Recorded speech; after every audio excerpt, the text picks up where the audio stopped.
multi-stakeholder tools in that they represent an agreed definition of what a group of stakeholders in a particular sector think are important. So it's this idea of coming together, having a conversation, fleshing out what is the important sustainability issue in a sector, and then coming up with a practical way of actually achieving that vision. So it's the vision creation and it's the mechanism to achieve the vision. And the third aspect for me, which is really important, is there's this accountability to measure the impact. Are you actually achieving the vision that you set out to achieve? And with standards, you have a way of allowing that vision to change and adapt as you see how the change you're having on the ground.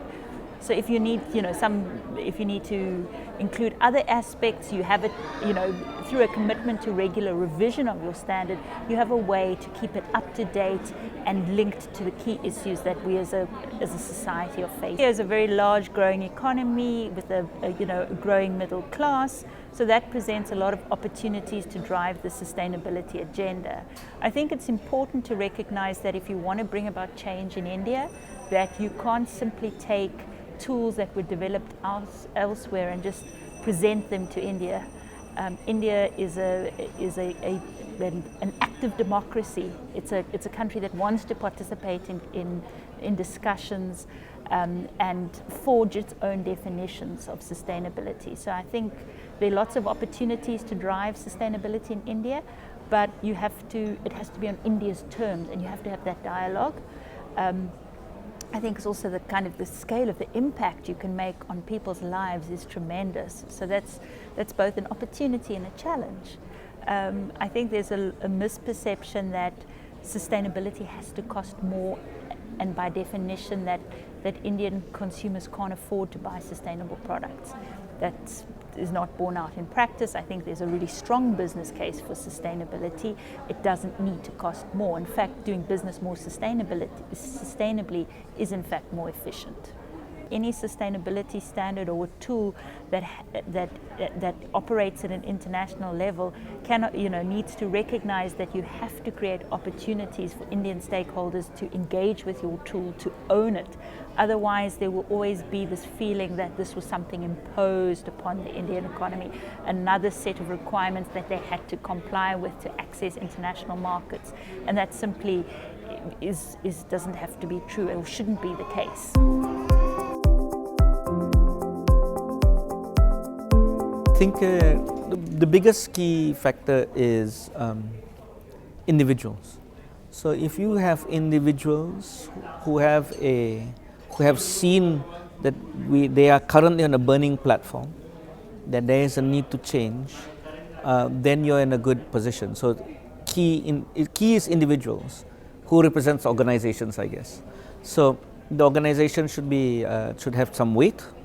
The organizations should be credible organizations, these organizations should have very passionate champions who are represented in a multi-stakeholder initiative. So that's one. The second one is setting the do not go into details at the very beginning. To set up this discussion, you need to agree on principles, broad principles. Don't get into details, because once you get into details too much, you get lost. And then you forgot why you're there in the first place. Everybody gets passionate about the topic and they get lost. So number one, find the right individuals coming from companies that have weight. Number two, talk about principles first, why you're here, what is the object of your discussion, and don't get into details. And number three, I guess you need to have an honest broker to facilitate the discussion. Because in an early stage of a VSS, stakeholders will come together from a situation with a trust deficit. They don't have a trust, they don't have much trust among each other. In fact, they used to be probably traditionally enemies. At least in the case of RSPO, that was the case.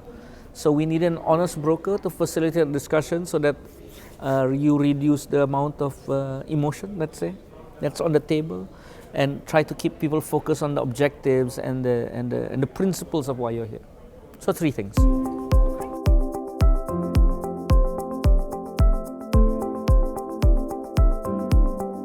RJC has right now 1200 members across the globe, out of which 60% of members are small and very small and medium businesses. So, or I can say small and micro businesses.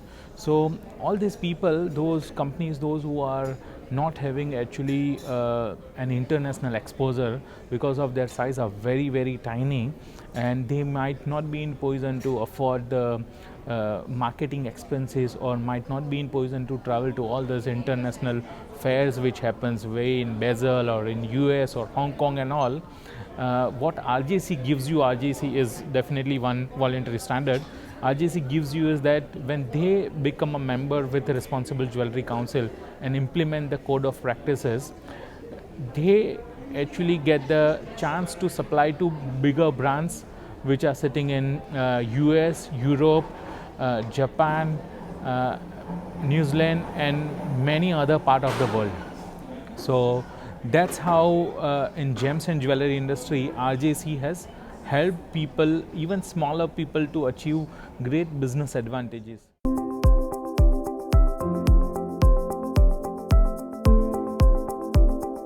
India is a country of smallholder farmers, and essentially voluntary standards have been very active in cotton, in sugarcane, in soybean. I mean, these are the three commodities that I essentially know of. And since I represent the Better Cotton Initiative, that's the organization that I'm working for. I've been involved. I've been working in the Better Cotton Initiative now close to 7 years, being the country manager, and now I head the smallholder program at the Better Cotton Initiative. And specifically, if you look at what the Better Cotton Initiative has managed to achieve, is bring a solid outreach to 1 million cotton farmers in India, which is close to about 8 to 10%. So 8 to 10% of the Indian cotton farmers are working with under the Better Cotton Standard system. And the voluntary standard, by creating demand with the retailers and brands, are bringing investments. So essentially we are serving 1 million farmers and serving them towards environmental sustainability, social sustainability, as well as an economic case. There are very solid code of conducts. There are strong protocols on environmental compliances, especially if you look at textiles, there are lots of there. If you're dyeing, for instance, if you have a dye house today, a reputed retailer and brand will not accept a dye house which is not using effluent treatment plants, for instance. Then there is the whole social compliances, for instance, working conditions, health and safety, personal protective equipment, fire safety, and also respect to the working conditions in terms of working hours, in terms of if you have overtime, is it double payment, and also I think retailers and brands are subject to more and more scrutiny, and they are actually reaching out to their suppliers, tier 1, tier 2, tier 3, and I think these tiers are going further deeper. It's no longer limited to tier 1, and the more calls for having complete transparency along your supply chain actually brings, of course, it brings transparency. It also identifies problems and issues, and if you are a part of the supply chain, if you're not complying, or if you're out of sync with what is demanded, well, you're not simply going to be part of the supply chain of the retailers and brands that you want to, the market that you want to tap into.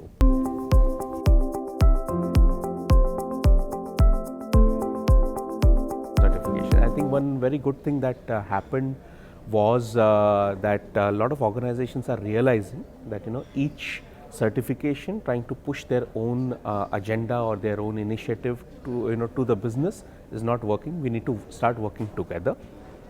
Because at the end of the day, the person from the business side or the points of contacts are similar. So going together as a group actually works much better. And I think that's really helped the growth of VSS in general. If you look at it from the organization side, there was the cost of documentation, cost of compliance, transparency, traceability, right? But more importantly, it was replicating the same thing across different standards. Yeah. So what if the VSS in general, there are common guidelines, common do's and don'ts across different standards. Once you go ahead and present them together, saying that okay, you do these bare minimum 4, 5, 6 things, that actually reduces your burden of compliance or replication. Once that conversation started happening, the organizations opened up a lot more. That was one part. Secondly, in recent times, regulation has also played a role, particularly in terms of plastics. Packaging industry as an industry definitely has been much more open, now to adopting the standards. So, whatever works in favor of growth of VSS, we are happy with it.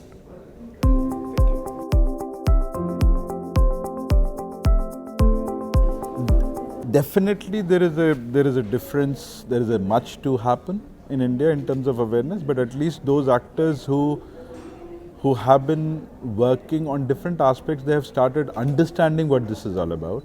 So they don't need explanation. This is not a new animal anymore for them. But it is a long way to go. But deepening and mainstreaming of that agenda, I think we are still a little away from the target. I was just few hours ago, I was in a session here which is about sustainability cafes in India and how they could contribute to driving the agenda in domestic market. I think that's a much promising way. So the local brands, Indian brands will have to take the agenda forward, not necessarily for value chains, but themselves to drive the agenda, and they have to take their suppliers and vendors along. So cafes as a medium to spread the message of sustainability among the youth and millennials who are the customers for these cafes and chai points and new formats of interaction that has emerged in the last few years in India. It's very, very popular and strong, getting popular and strong, and has huge potential to develop that awareness.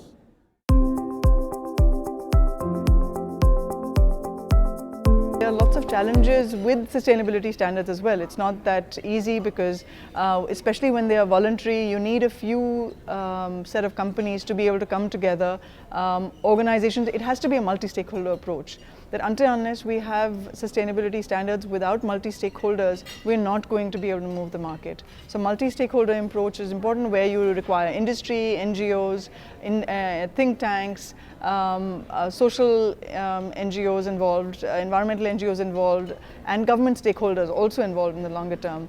But essentially, that is how a lot of these standards evolved. So if you look at palm oil standards or forest certification standards, a lot of them were multi-stakeholder standards, and that's why they evolved. And that's why they were successful or moved forward in terms of production. But at the same time, the challenge with a lot of these voluntary standards is that they have a price premium associated with it. And especially when it comes to smallholders or smaller or companies even which say that they are operating at a thin margin, they find it difficult to address the price barrier. And that is where a lot of these commodities end up being affected. Some of these barriers are where the uptake is not that significant. So there is interest in being subscribing to these standards, but the uptake becomes a big challenge because the price becomes a barrier. But there are ways to address that, there are ways to come around it. I mean, especially when you are able to link it to an export market, or if consumers or customers are asking for it, that's when companies are much more willing to look at those voluntary standards.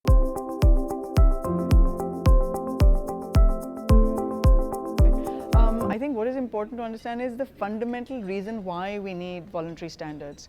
The reason why voluntary standards emerge is primarily because there's a gap in terms of what is the current government regulation and where some of these environmental, social issues are at. So what voluntary standards help do is bridge that gap between where current government regulation or certain practices might be and where they need to go. So voluntary standards help bridge that gap. And because government does not come out with a policy to say that we want this to be sustainable and this is how you need to produce and consume, they go by what industry is already willing to move towards. So if that pre-existing condition is not there, voluntary standards are an excellent way to bridge that gap, because you slowly move industry at a voluntary level towards the standards which are more sustainable, and it helps push the baseline to a more sustainable standard where you have more commitment from industry, and once you have more commitment from industry, then there's a chance that government regulation will move, and therefore sustainability standards are a way to bridge that gap.